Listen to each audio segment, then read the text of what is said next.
आज पश्चिम बंगालसह 5 राज्यांच्या निवडणुकीची घोषणा होण्याची शक्यता. निवडणूक आयोगाकडून तयारी पूर्ण. संध्याकाळी पत्रकार परिषद घेणार असल्याची सूत्रांची माहिती. छत्रपती संभाजीनगर झेडपीमधील सत्ता स्थापनेचा तिढा सुटला. अध्यक्षपदासाठी शिवसेना आणि भाजपमध्ये अडीच वर्षांचा फॉर्म्युला निश्चित. अध्यक्षपदाची पहिली 2.5 वर्ष कुणाला मिळणार याकडे लक्ष.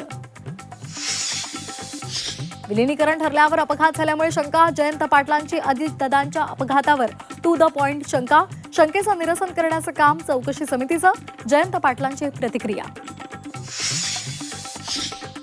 बारामतीमधील 17 जानेवारीची बैठक ही विलिनीकरणाची तारीख ठरवण्यासाठीच. निर्णय शरद पवारांना सांगणंच शिल्लक होतं.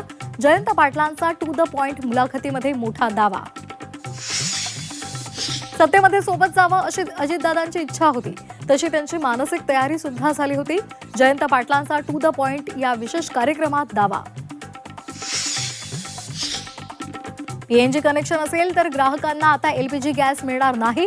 केंद्र सरकारचा मोठा निर्णय. तर देशात व्यावसायिक सिलेंडरच्या पुरवठ्यालाही सुरुवात.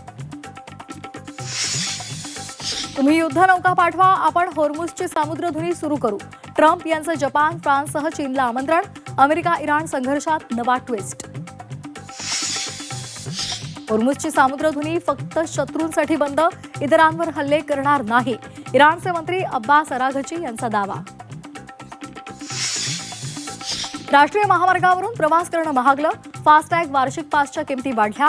1 एप्रिलपासून नवीन दर लागू होणार. दादरमधील बीडीडी वासियांना हक्काचं घर मिळणार. मुख्यमंत्री आणि दोन्ही उपमुख्यमंत्र्यांच्या हस्ते उद्या चावीचं वाटप केलं जाणार. 160 फुटांच्या खोलीतून थेट 500 फुटांची घरं मिळणार.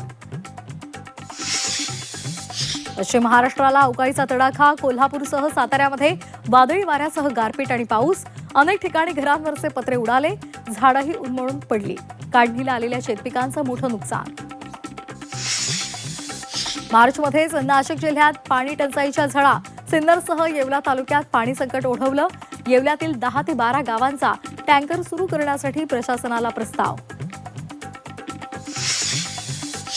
रत्नागिरी जिल्ह्यातील प्राथमिक शाळा सकाळच्या सत्रामध्ये भरणार. उद्यापासून प्राथमिक शाळांच्या वेळापत्रकात बदल. उन्हाचा कडाका वाढल्यामुळे शाळेच्या वेळेत बदल.